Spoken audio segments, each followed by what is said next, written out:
మీ పేరును బట్టి కాకుండా మీ మొహాన ఉన్న ఒకవేళ అంటే క్రిస్టియన్స్ అంటే పొట్టి చేస్తారు కదా, దాన్ని బట్టి కాకుండా మీరు మాట్లాడిన విధాన్ని బట్టి, మీరు చేసిన ఏదైనా ఒక కార్యక్రమాన్ని బట్టి ఎవరైనా మిమ్మల్ని మీరు క్రైస్తవులా అని ఎప్పుడైనా అడిగారా? సూటి ప్రశ్న, అంతేగా? మీ మొహాన ఉన్న బొట్టు దాన్ని బట్టి కాకుండా, మీ పేరుని బట్టి కాకుండా మీరు ఏదైనా ఒక క్రియ చేస్తారు, లేదు మీ మాట్లాడిన తర్వాత ఇతరులతోటి ఎవరైనా మిమ్మల్ని మీరు క్రైస్తవులా అంటే ఆర్ యు క్రిస్టియన్ అని ఎప్పుడైనా ఎవరైనా అడిగారా? అలా అడగలేదు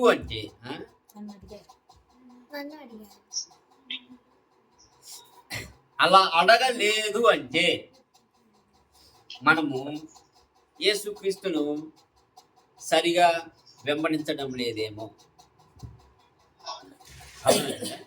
అలా అడగలేదు అంటే యేసుక్రీస్తును మనము సరిగా వెంబడించడం లేదు. ఎవరు బయటకు లేదు.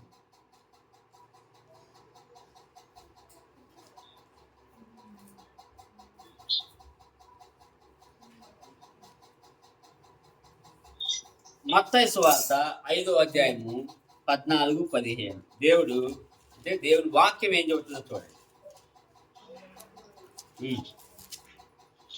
మీరు లోకమునకు వెలుగై ఉన్నారు, నీవు ఈ లోకానికి వెలుగై ఉన్నారు. కొండ మీద నుండి పట్టణము మరుగై ఉండనేరదు.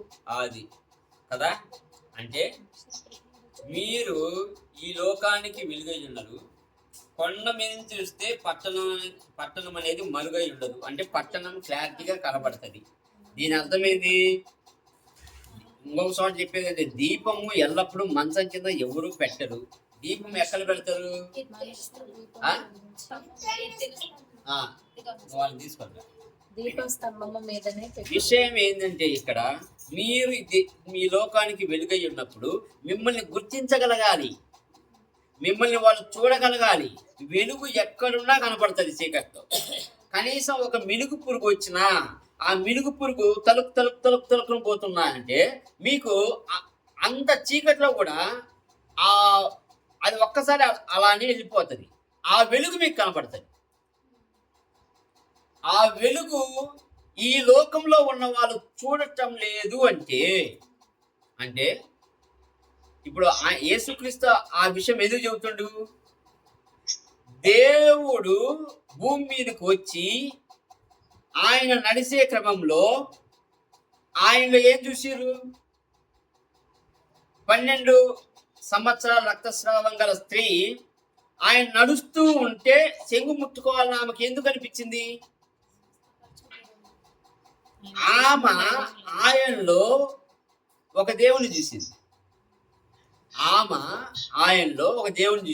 ఆ విశ్వాసం ఎలా ఉందంటే, నేను ఆయన చెంగు ముట్టుకుంటే నేను బాగుపడతా అని ఆమె అనుకున్నది. ఇంకొక చోట ఏమవుతుంది? గుడ్డివాడు రోడ్డు పక్కన కూర్చొని ఉంటాడు. ఆయన శిష్యులు వెళ్తూ ఉన్న సమయంలో దావీదు కుమారుడా అని కేకలేస్తాడు.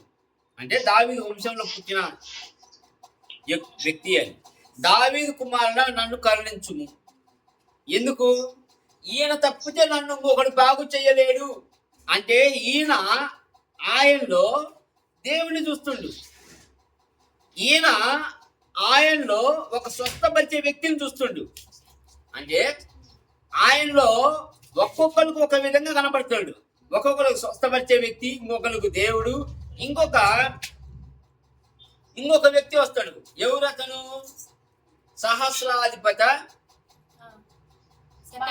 శతాధిపతి వచ్చి యేసుక్రీస్తుకు దూరంగా ఉండి, అయ్యా నా కొడుకు బాగలేదు, ఇంట్లో జ్వరంతో రోగంతో పడి ఉన్నాడు, చనిపోయే స్థితికి వచ్చినాడు అని అన్నప్పుడు అప్పుడు ఏమని చెబుతాడు? పదా నేను వస్తాను అంటే, అయ్యా నువ్వు రావాల్సిన అవసరం లేదు. ఒక అధికారికి మిగతా కింద ఉన్న వాళ్ళు ఎలా లోపడతారో నాకు తెలుసు కనుక నువ్వు ఒక్క మాట చెప్పు, సర్వము లోపడుతుంది, రోగము నయమవుతుంది, మనుషులు లోపడుతున్నారు, దయ్యాలు లోపడుతున్నాయి, ఇవన్నీ జరుగుతున్నాయి. మార్తా మరియా, లాజరస్ చనిపోయి 4 రోజులు అవుతుంది. యేసుక్రీస్తు ఒక మాట అంటాడు, నువ్వు ఇక్కడున్న ఎడలా నా తమ్ముడు చనిపోయేవాడే కాదు. మీరు ఇక్కడ ఉంటే అంటే యువర్ ప్రెజెన్స్ ఈజ్ మస్ట్ అని. అంటే ఇప్పుడు యేసుక్రీస్తు భూమి మీద నడిచినప్పుడు వీళ్ళు ఇన్ని రకాలుగా యేసుక్రీస్తులో చూసినప్పుడు క్రీస్తు బిడ్డలుగా, క్రీస్తుని మనము అంగీకరించిన బిడ్డలుగా, క్రీస్తును సొంత రక్షకుడిగా అంగీకరించిన విశ్వాసులుగా, క్రీస్తును అనుసరించి నడుస్తున్న క్రైస్తవులుగా మనం ఈ భూమి మీద ఉన్నప్పుడు మనలో ఇతరులు ఏం చూడాలి? ఆ దేవుణ్ణి మనలో చూడాలి, ఆ దేవుణ్ణి మనలో చూడాలి. ఇప్పుడు యోహాను రాసిన పత్రిక, మొదటి పత్రిక, యోహాను రాసిన మొదటి పత్రిక 4వ అధ్యాయము తీసిరా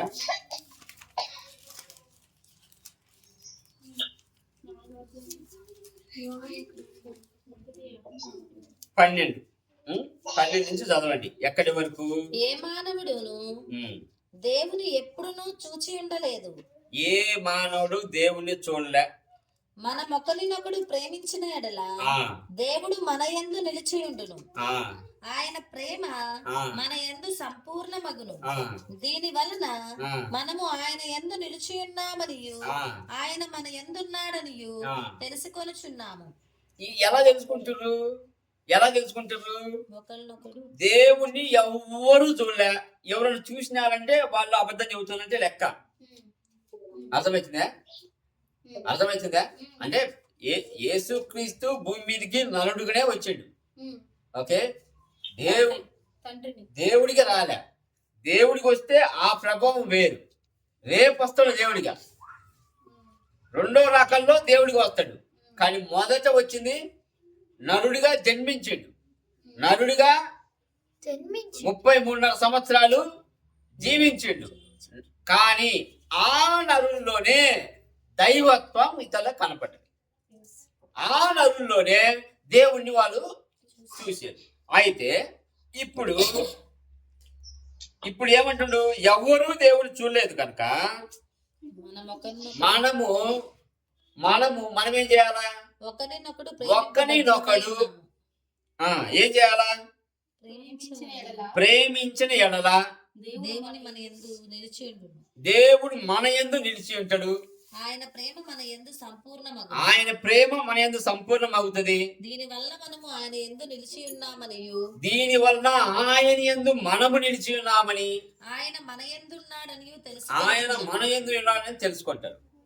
ఏలయనగా ఆయన మనకు తన ఆత్మలో పాలు దయచేసి ఉన్నాడు. మరియు దేవుణ్ణి చూస్తున్నారు. ఎలా చూస్తున్నారు? ప్రేమ మూలకంగా.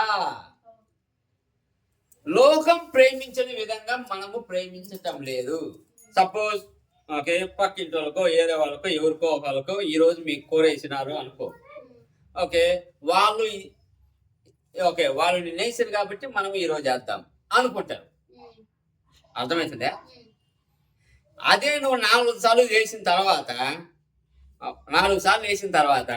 వాళ్ళు ఒక మంచిగా మాంసం తెచ్చుకొని వండుకొని తింటున్నారు అని అనుకోండి. ఇప్పుడు వీళ్ళు ఏమనుకుంటారంటే, నేను 4 సార్లు వేసి ఇచ్చినాము, ఈరోజు వాళ్ళు తెచ్చుకొని తింటున్నారు, ఒక్క ముక్క కూడా పెట్టలేదు, ఈసారి వీళ్ళకి వేయకూడదు. అది లోకంలో ఉన్న వ్యవహారం. ఇంతే అనుకుంటారు. మేము 4 సార్లు వేసి ఇచ్చినాం, కానీ ఈ రోజు వాళ్ళు మాంసం తెచ్చుకొని మంచి వాసన వస్తుంది, వాళ్ళు తింటున్నారు, కనీసం మనకు ఒక ఎముకే కూడా వేయట్లేదు, ఇంకా ఈసారి వీళ్ళకి వేయకూడదు. అబ్బే వీళ్ళు పెట్టేవాళ్ళు కాదు, అబ్బే ఈ మాటలు వస్తాయి. ఇది లోకం తీరు. కానీ నీ ప్రేమ ఎలా ఉండాలి అంటే, వాళ్ళు పెట్టినా పెట్టకపోయినా నేను పెడుతూనే ఉండాలి. ఇది యేసుక్రీస్తు. యేసుక్రీస్తు ఏమంటుండు? నువ్వు ప్రేమించినా ప్రేమించకపోయినా నిన్ను ప్రేమిస్తా. నువ్వు నా దగ్గరికి వచ్చినా రాకపోయినా నేను నీ దగ్గరికి వచ్చా. యేసుక్రీస్తు చేసింది అదే. దేవుడిగా దిగి వచ్చిండు, మానవ కోటికి ప్రాణం పెట్టిండు, నీ పాపం మొత్తం నేను పరిహరింపజేసినాను అని తిరిగి లేచిండు. ఇప్పుడు మరలా నేను వస్తా నిన్ను ఎక్కడికి? పరలోకానికి చంపడానికి. ఇప్పుడు నీ కోసం ప్రాణం పెట్టిండు. నువ్వు నా కోసం ఏం చేయడా? యేసుక్రీస్తు కోసం మీరేం చేయడా? కానీ యేసుక్రీస్తు కోసం, పాపుల కోసం ప్రాణం పెట్టిండు. ప్రాణం వదిలే సమయంలో కూడా దేవా వీళ్ళు ఏం చేస్తున్నారో వీళ్ళకి తెలియదు కనుక వీళ్ళని క్షమించు అన్నాడు. ఎవరైనా ఒక్క దెబ్బ చెప్ప మీద కొడితేనే ఎందుకు కొట్టినవరా, నేనేం తప్పు చేసినా నేను మరలా నేను తిప్పి కొడతా అని కొట్టే వాళ్ళు ఉన్నారు, అడిగే వాళ్ళు ఉన్నారు. కానీ యేసుక్రీస్తు ప్రాణం వదిలే సమయంలో బల్లెంతో పొడిచినా యేసుక్రీస్తు చెప్పిన మాట ఒక్కటే, వీళ్ళు ఏం చేస్తున్నారో వీళ్ళకి తెలియదు, వీళ్ళు ఎవరిని చంపుతున్నారో వీళ్ళకి తెలియదు కనుక వీళ్ళకి క్షమించేయి. అటువంటి క్షమాపణ క్రైస్తవులకు ఉండాలి.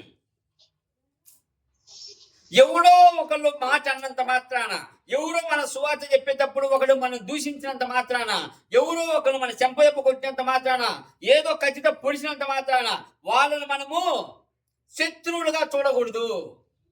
క్రీస్తు ఎలా క్షమించిండో అలానే క్షమించాలి.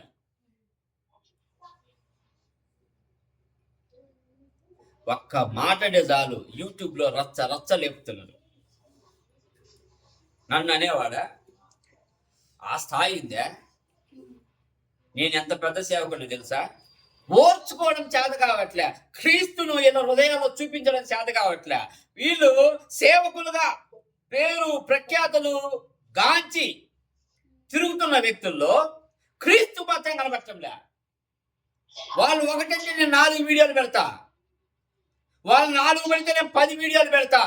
కౌంటర్ అటాకులు, డిబెట్లు ఇవి కాదు కావాల్సింది. క్రీస్తు ఏమంటుండు? నువ్వు ప్రేమించు, ఆ ప్రేమలో నేను కనపడాలి. నువ్వు ఇతరులను ప్రేమించు, నువ్వు ఇతరులను క్షమించు. ఆ క్షమాపణలో, ఆ ప్రేమలో నేను ఇతరులకు కనపడాలి. అప్పుడే కదా వాళ్ళు నీ దగ్గరికి వచ్చేది. అయ్యా నాలో లేనిది నీలో ఒకటి ఉంది, ఆ ఒక్కటి నాకు కావాలి. అది క్రీస్తు ప్రేమ. ఆ క్రీస్తు ప్రేమను నువ్వు చూపించలేనప్పుడు నువ్వు క్రైస్తవుడిగా ఉండి ప్రయోజనం ఏంటి? ఇది దేవుడు మనల్ని అడిగే ప్రశ్న. యోహాను ఎప్పుడు ప్రేమ గురించే చెబుతా ఉంటాడు. యోహాను సువార్త 15వ అధ్యాయము 5వ వచనంలో కూడా ఇదే చెబుతాడు. ఏమంటాడు? మీరు నా యందు నిలిచిన నేను మీ యందు నిలిచిన మీరు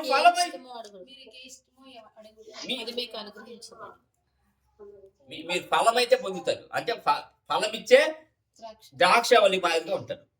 ఆ ఫలం ఏంటి? ప్రేమ. ఆ ఫలం ఏంటి? క్షమాపణ. ఆ ఫలం ఏంటి? దీర్ఘశాంతం. ఆ ఫలం ఏంటి? సమాధానం. ఆ ఫలం ఏంటి? దయాలుత్వం. ఆ ఫలం ఏంటి? ఇవన్నీ ఒక్క మనిషిలో కనపడాలి. ఒక్క మనిషిలో కనపడాలి. కనపడ్డప్పుడే క్రీస్తు వాళ్ళకు కనపడతాడు. క్రీస్తు వాళ్ళకు కనపడతాడు. ఇప్పుడు మనము పేర్లు పెట్టుకుంటాం, గొప్ప గొప్ప పేర్లు పెట్టుకుంటాం. జాను, అబ్రహాము, మోసే పేర్లు పెట్టుకుంటారా? పేర్లు పెట్టుకొని ఎటువంటి బతుకుతున్నారు? ఎటువంటి బతుకులు బతుకుతున్నారు? ఒక పాస్టరు నైట్ ప్రేయర్ అని చెప్పి అమ్మాయిని తెలిసిన ఒక పేపర్లో వస్తుంది. ఎందుకు వస్తుంది? వచ్చినాయా రాలేదా? ఒక పాస్టర్ మీద కేసులు ఉంటాయి. ఒక పాస్టర్ డైవర్స్ తీసుకోకుండా 2వ పెళ్లి చేసుకున్నారంటారు. ఒక పాస్టర్ ఏమో లేపుకుపోయినా అంటారు. ఇటువంటి వచ్చినప్పుడు వాళ్ళల్లో క్రీస్తుని ఏ విధంగా చూస్తారు? వాళ్ళల్లో క్రీస్తు ఏ విధంగా కనబడతాడు?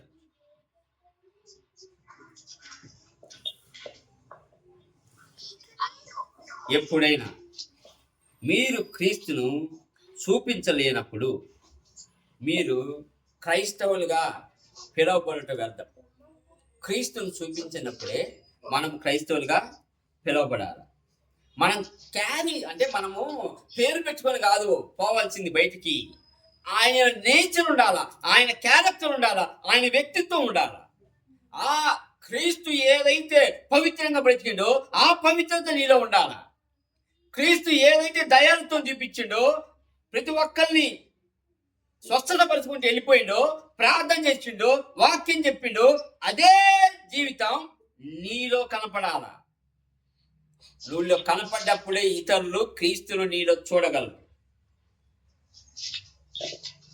మనకు కావాల్సింది బట్టలు మార్చుకోవడం కాదు, హృదయం మార్పు కావాలి. వైట్ అండ్ వైట్ వేసి పెంతికొస్తలు ఒకే సంఘానికి పోతే ఏం ప్రయోజనం? నువ్వు పెడతావమ్మా, ఎట్టా ఇన్స్టాగ్రామ్లో స్టేటస్లు పెడతారు, ఫేస్బుక్లలో అప్డేట్స్ ఇస్తారు. ఎవరో చెప్పిన వాక్యమైనా ఒకే తీసుకొచ్చి ఇన్స్టాగ్రామ్లో పెడతారు కదా. పెట్టిన తర్వాత నువ్వు ప్రార్థన చేయట్లే, నువ్వు వాక్యం చదవట్లే, నువ్వు సువార్త చెప్పట్లే, నువ్వు ఇతరులతో ప్రేమగా ఉండటంలే, మరి క్రీస్తు నీళ్ళు ఎలా కనపడతాడు? నువ్వేం చేస్తుంటే you carry the name, not the nature of Christ. నువ్వు ఓన్లీ నేమ్ ఒక్కటే పెట్టుకొని పోతావు. జానో, అబ్రహామో, మోజెసో, లేకపోతే పేతురు, మేలు, ఏదో ఒకటి. వాటి వల్ల ప్రయోజనం లేదు, వాటి వల్ల ప్రయోజనం లేదు. మార్పు చెందిన హృదయం కావాలా క్రీస్తుని చూడాలి అంటే.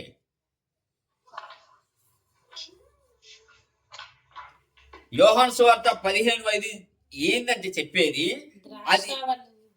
దాని అర్థం ఏంటంటే నిత్య సంబంధం, యేసుక్రీస్తుతో ఎల్లప్పుడూ కొనసాగే సంబంధం.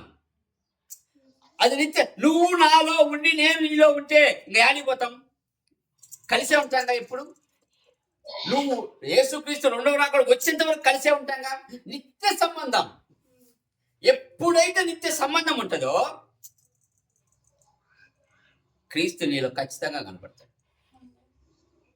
క్రీస్తు నీలో ఖచ్చితంగా కనపడతాడు. నువ్వు వాక్యం చదవాలా, ప్రార్థించాలా, ఇతరులను ప్రేమించాలా, క్షమాపణ ఉండాలా నీ జీవితంలో. ఇవన్నీ దేవుని వాక్యం చదివినప్పుడే ఇవన్నీ నీలో కనపడతా ఉంటాయి. అప్పుడు క్రీస్తు నీలో కనపడ్డప్పుడే నువ్వు క్రిస్టియన్. నే 30, 40, 50 సంవత్సరాలు చచ్చిపోతాం, కానీ క్రీస్తు కనపడ్డా. అన్యులు పోరాడినట్టే పోరాడతారు, అన్యులు తిట్టుకున్నట్టే తిట్టుకుంటారు. నోటికి వస్తే బూత్ మాటలే వస్తాయి. కానీ ఏంది అంటే మేము వారానికి సంఘానికి పోతాం, ఆదివారం పోతాం, లేకపోతే క్రిస్మస్ వస్తుంది, క్రిస్మస్కి పోతాం, ఈస్టర్ వస్తుంది, ఈస్టర్కి పోతాం. ఒకే ఒక మాట, వీళ్ళందరికీ సిగ్గు లేదు అలా చెప్పుకోవటానికి. వీళ్ళందరికీ సిగ్గు అనేది లేదు. నువ్వు క్రిస్మస్కు చర్చికి పోయినంత మాత్రాన క్రీస్తు కనపడ్డు. ఈస్టర్కో గుడ్ ఫ్రైడేకో పోయినంత మాత్రాన క్రీస్తు కనపడ్డు. నీలో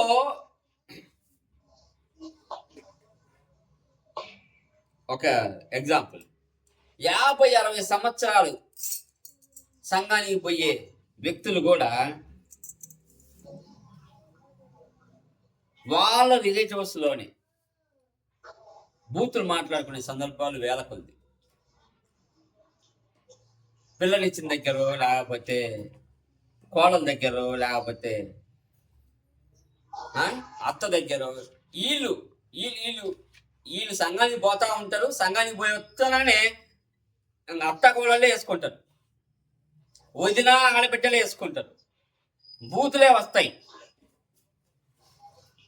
మళ్ళా మేము బయటకు వచ్చి సంఘానికి. ఇలా లైఫ్ ఏంటంటే సంఘంలో ఒక జీవితం, ఇంట్లో ఒక జీవితం, ఆఫీస్లో ఒక జీవితం, బయట ఒక జీవితం, 4 జీవితాలు. అందుకే వీళ్ళను సున్నం కొట్టిన సమాధులు అని దేవుడు పిలిచేది. సున్నం కొట్టిన సమాధులు, లోపల పుర్రే, లోపల ఎముకలే, లోపల వాసనే. వీళ్ళ జీవితం పైకి మాత్రం వైట్ అండ్ వైట్ వేసి తిరుగుతూ ఉంటారు. దేవుడికి కావాల్సింది ఏంటంటే నీ హృదయంలో దేవుడికి ఇచ్చే స్థానం. నీ హృదయంలో దేవుడికి ఇచ్చే స్థానం. ఇప్పుడు వీళ్ళందరి మీద ఏం ప్రభావం ఎక్కువ ఉంటుందో తెలుసా? లోక ప్రభావం. రోమిలికి రాసిన పత్రిక 12వ అధ్యాయము 2వ వచనం చూడండి. రోమిలికి రాసిన పత్రిక 12వ అధ్యాయము 2వ వచనం. మీరు ఈ లోక మర్యాదను అనుసరింపక ఉత్తమును అనుకూలమును సంపూర్ణమై ఉన్న దేవుని చిత్తమేదో పరీక్షించి తెలుసుకున్నట్లు మీ మనసు మారి నూతన మగుట వలన రూపాంతరం పొందుడి. మనకు కావాల్సింది ఏంది? రూపాంతరం అంటే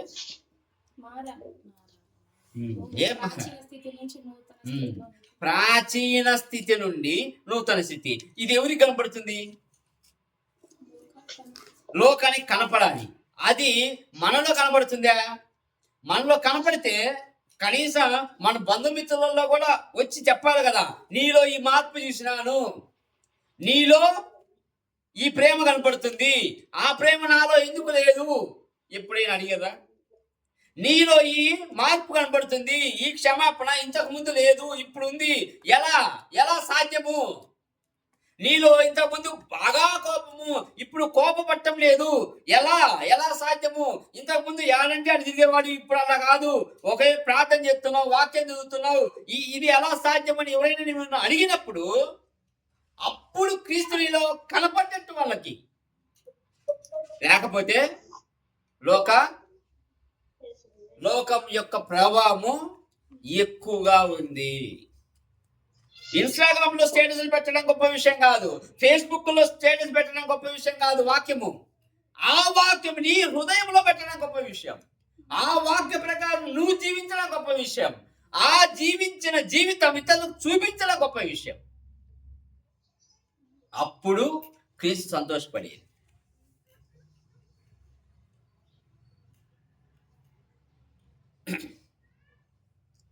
అందుకే ఇక్కడ ఏం చెబుతారంటే ఈ పాసేజ్ మొత్తం ఏది యోహాను రాసిన మొదటి పత్రిక 4వ అధ్యాయం 12 నుంచి 16-18 వరకు ప్రేమ ద్వారా దేవుడిని చూపించు.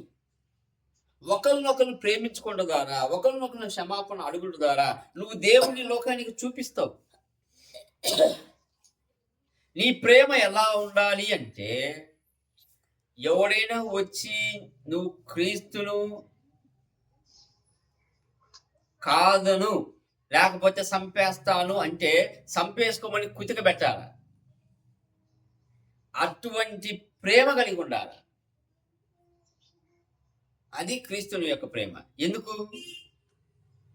క్రీస్తు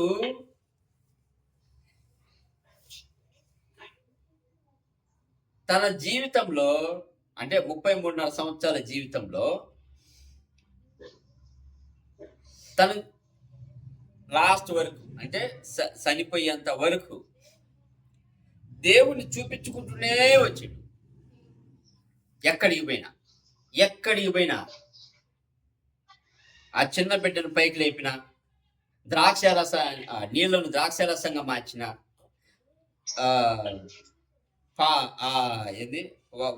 తుఫాను వచ్చే గాలిని ఆపిన. ఎందుకు? ఆయన వచ్చిన పని అదే. నేను నా తండ్రిని నాలో ఎలా చూపించాలి ఆయన చూపించగలిగింది. ఇప్పుడు మనము మన కోసం ప్రాణం పెట్టిన యేసుక్రీస్తును మనలో ఎలా చూపించాలి? అందుకే ఇప్పుడు ఎన్నోసార్లు వేసే ప్రశ్నే మళ్ళా వేస్తా. లక్షల మంది కూడి కొవ్వొత్తులు పెట్టి ఆరాధన చేస్తే ఆడ క్రీస్తు కనపడుతుండా, వేషధారణ కనపడుతుందా? నేను క్లారిటీగా అడుగుతున్నా ఎవరినైనా. ఈ వేషధారణ కనపడితే ఆడ క్రీస్తు కనపడ్డు. నువ్వు క్రీస్తును చూపించగలిగితే ఆ ప్రోగ్రాం ద్వారా క్రీస్తును చూపించగలిగితే, ఆ ఈవెంట్ ద్వారా క్రీస్తును చూపించగలిగితే అది గొప్ప విషయం. మనం ఏం చేస్తున్నామంటే, ఇప్పుడు క్రిస్మస్ వస్తుంది, ఓకే, ఇంకా ప్రోగ్రామ్స్ మీద ప్రోగ్రామ్స్ ఉంటాయి అంత రకాల. ఇది క్రిస్మస్ పండగలని, తర్వాత ఏమంటారు, ప్రీ క్రిస్మస్ సర్వీస్ అని, వాళ్ళ ఇష్టం, ఏదైనా పెడతారు, ప్రోగ్రాంలు పెడతారు. వీళ్ళల్లో ఎక్కడ ఏ గ్రౌండ్కి పోయినా కానీ ఏదో ఒక చర్చి నుంచి వచ్చే ఉంటారు, కొత్త వాళ్ళు రావట్లే. అందుకే ఒక ఆయన చెప్పాడు, వీ ప్రీచింగ్ టు ప్రీచ్, అంటే ఎవరికైతే సువార్త ఇంతకుముందు బోధించడమో వాళ్ళకే మళ్ళా చెబుతున్నాం, ఎవరైతే నమ్మి ఉండను వాళ్ళకే మనకు సువార్త చెబుతున్నాం. దానివల్ల ఉపయోగం ఏంది? We have to preach the gospel to unpreached. We have to preach the gospel to unreached. అది కదా కావాల్సింది.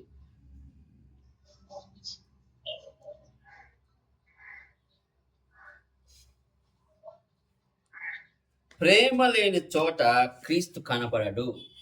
ఇది క్లారిటీ. ప్రేమ లేని చోట క్రీస్తు కనపడడు. నేను సంఘానికి పోతా, నేను ఆ పేరు పెట్టుకొని బతుకుతా అంటే ఆ పేరులో క్రీస్తున్నాడు. నువ్వు సంఘానికి పోయినా ఆడ క్రీస్తున్నాడు.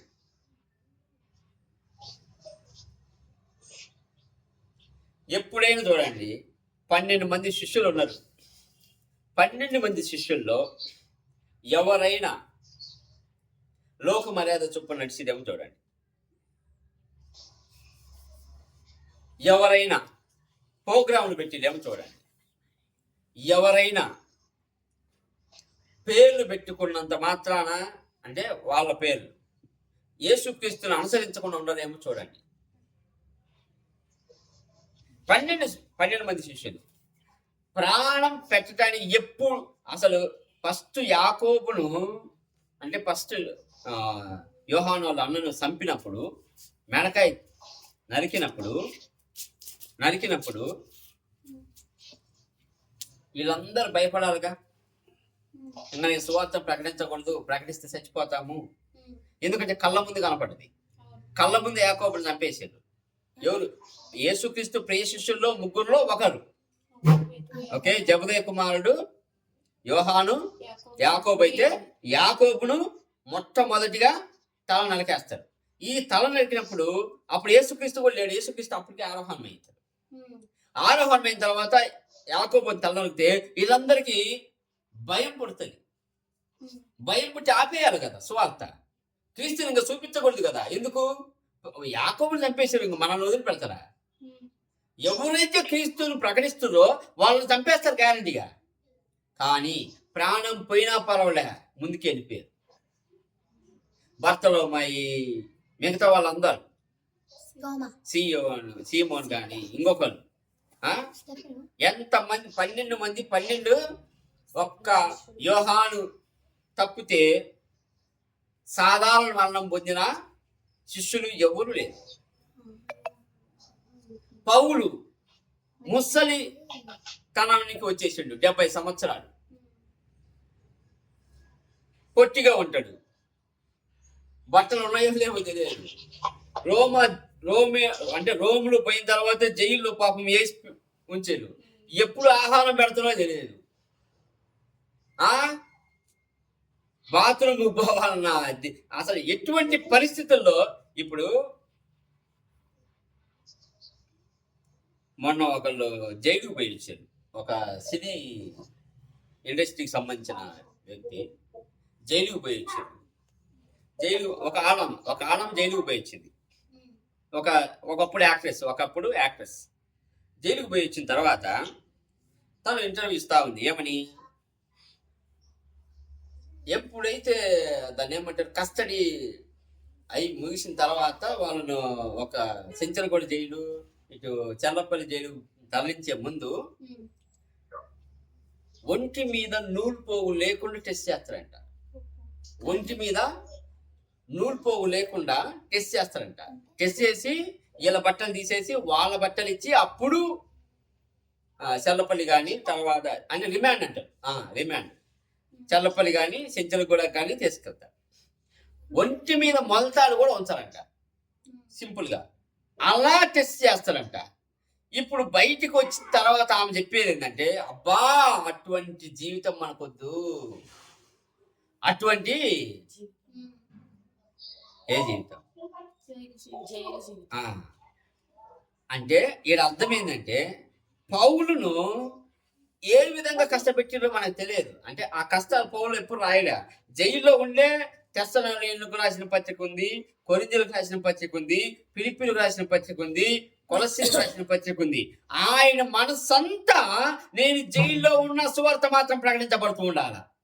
చూడండి, అది ప్రేమ క్రీస్తు కోసం. నేను జైల్లో ఉన్నాను దేవా, నన్ను జైల్లో ఎందుకు పెట్టావు, నీ కోసం ఇంత శ్రమ చేస్తున్నాను, కానీ ఏ రోజు ఆయన సనిగింది లేదు, ఏ రోజు ఆయన గొణిగింది లేదు. నేను బయట ఉన్న సంఘాలు ఎలా అభివృద్ధి చెందాలి, బయట ఉన్న సంఘాలు ప్రేమలో ఎలా అభివృద్ధి పొందాలి అన్న ఆలోచన తప్పితే నాకు తెలిసినంత వరకు ఆయన చనిపోయే ముందు పక్క చెముకలు లోపలికి పోయి ఉంటాయి, మాసిన గడ్డంతో, ఓకే, ఊడిపోయిన జుట్టుతో, ఓకే, ముసలితనంలో, ఓకే, ఆల్మోస్ట్ వణిగిన అంటే వడిలిపోయిన శరీరంతో బయటకు ఇట్లా వణుక్కుంటూ వచ్చి ఉంటాడు. చనిపోయి అంటే సంపటాన్ని తీసుకపోయి హెడ్ని ఇట్లా పెట్టి పైనుంచి నరుకుతారు. నరికినప్పుడు ఎగిరి ఎక్కడ పడాలా, యాడైనా పడాలా అని, ఓకే, నరుకుతారు అన్నమాట. నరికినప్పుడు అది చరిత్ర. ఇప్పుడు హ్యాపీగా తీసుకుపోయి పెడతా ఉన్నాడు.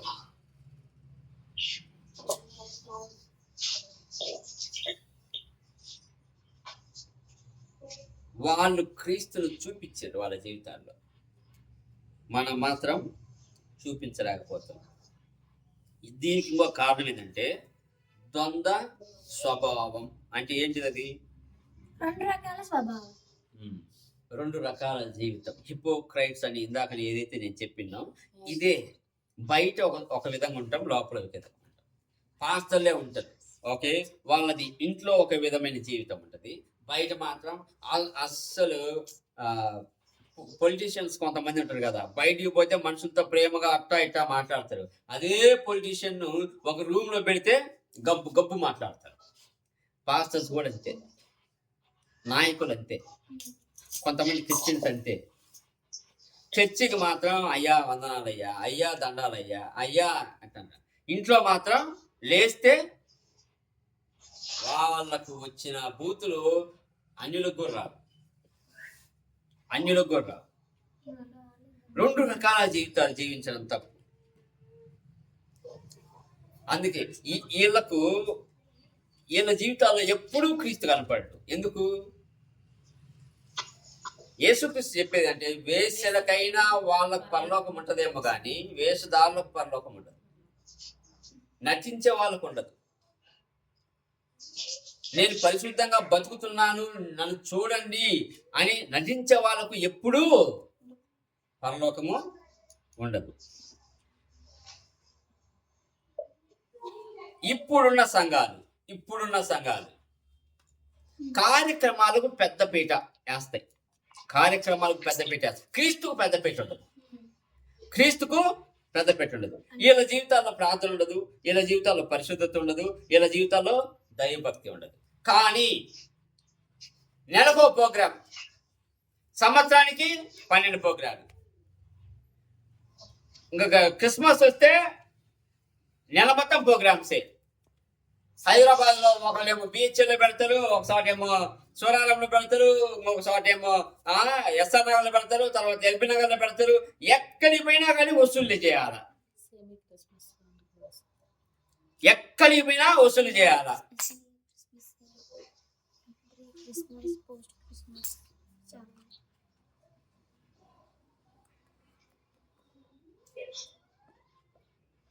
కార్యక్రమాలకు ఇచ్చే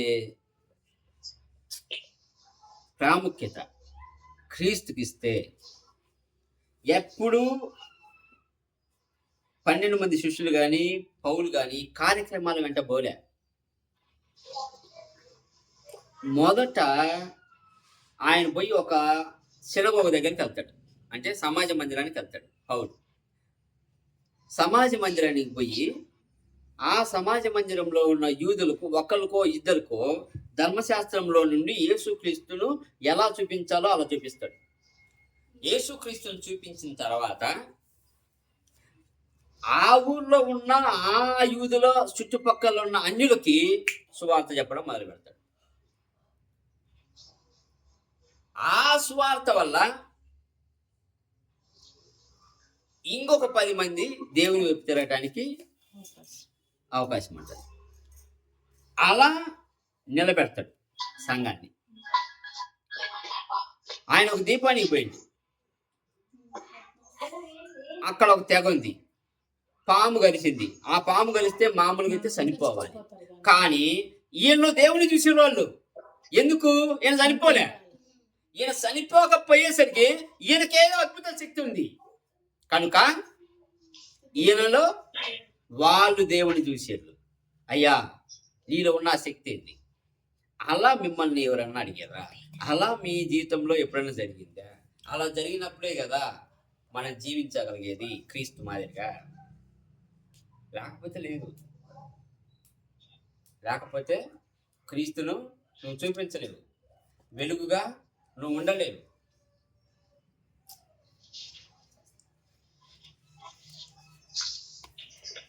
ఏం చేయాలి అలా జీవించాలి అంటే?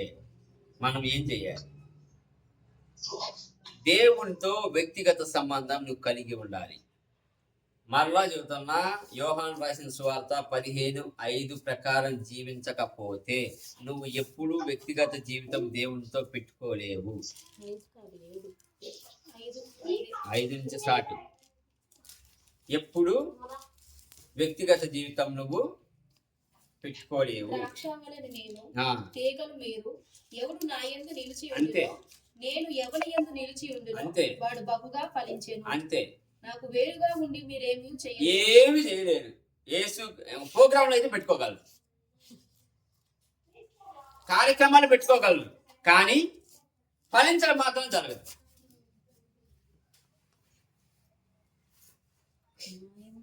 రెండోది, ఒకటి వ్యక్తిగత సంబంధం ఉండాలి యేసుక్రీస్తుతో. మనము క్రీస్తుని చూపించాలి అంటే బయట. రెండోది పరిశుద్ధత. ఈ పరిశుద్ధత లేకపోతే దేవుని నువ్వు ముట్టుకోలేవు. నీ హృదయంలో కపట ప్రవర్తన ఉన్నంతసేపు నువ్వు దేవుని తాకను కూడా తాకలేవు.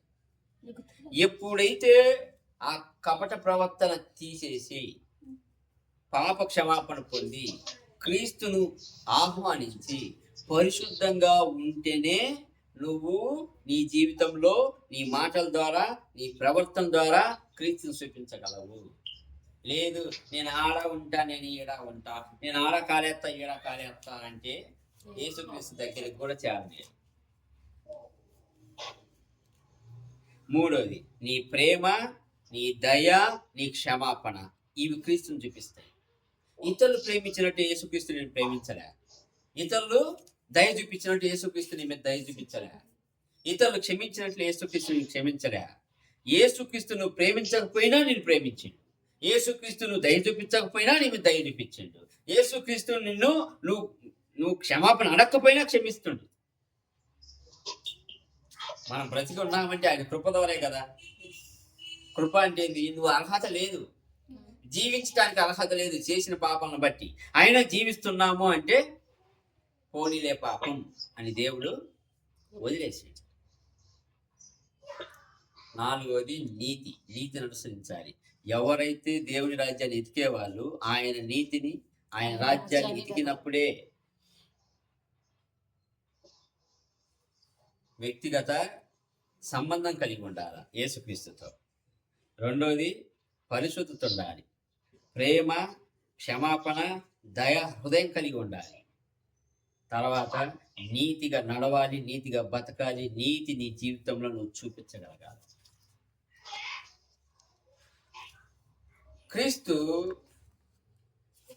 ఇలా మనం జీవించినప్పుడే ఇతరులకు మన జీవితంలో మన మాటల ద్వారా మన ప్రవర్తన ద్వారా కనపడతాడు. మనం పెట్టే ప్రోగ్రామ్స్ ద్వారా కానీ, మనం ఆ, ఆ, వేసుకునే బట్టల ద్వారా కానీ, మనం పెట్టుకునే పేర్ల ద్వారా కానీ యేసుక్రీస్తు లోకానికి కనపడడు.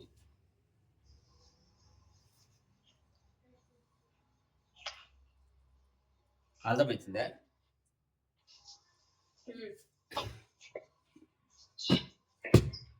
అందుకే మనం క్రీస్తును మన జీవితంలో, అంటే దేవుణ్ణి మన జీవితంలో చూపించాలి అంటే మొట్టమొదటిగా ఆయనలో నువ్వు నిలిచి ఉండాలి. ఆయనలో నిలిచి ఉండాలి అంటే సింపుల్గా ఆయన వాక్యము నీలో నిలిచి ఉండాలి. అంటే దేవుని వాక్యము అంటే బైబిల్ సంకలనం పెట్టుకొని పోవడం కాదు. ఈ వాక్యము ఈ హృదయంలో స్థిరంగా ఉండాలి.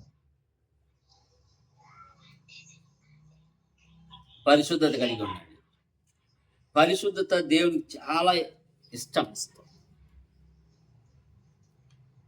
మూడోది, మీ ప్రేమ ద్వారా, మీ క్షమాపణ ద్వారా దేవుడి ప్రేమ ఇతరులకు తెలుస్తుంది. నాలుగోది, మీరు నీతిగా నిజాయితీగా బ్రతకడం ద్వారా వాళ్ళకి కనపడుతుంది కదా, నేను నీలాగా బతకలేకపోతున్నానే, నేను నీలాగా క్షమించలేకపోతున్నానే, నేను నీలాగా ప్రేమించలేకపోతున్నానే. ఎప్పుడైతే వాళ్ళు వచ్చి అడిగినప్పుడు నీలో నిజంగా వాళ్ళకు క్రీస్తు కనపడ్డట్టే లెక్క, కనపడ్డట్టే. అది మనకు కావాల్సింది.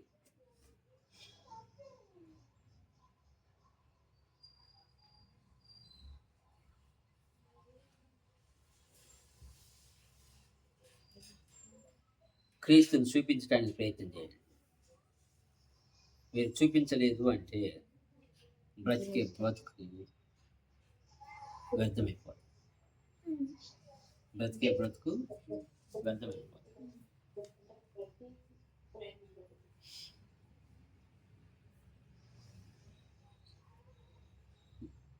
బాగా ప్రార్థన చేయి. అట్నే అక్క కోసం కూడా ప్రార్థన చేయి.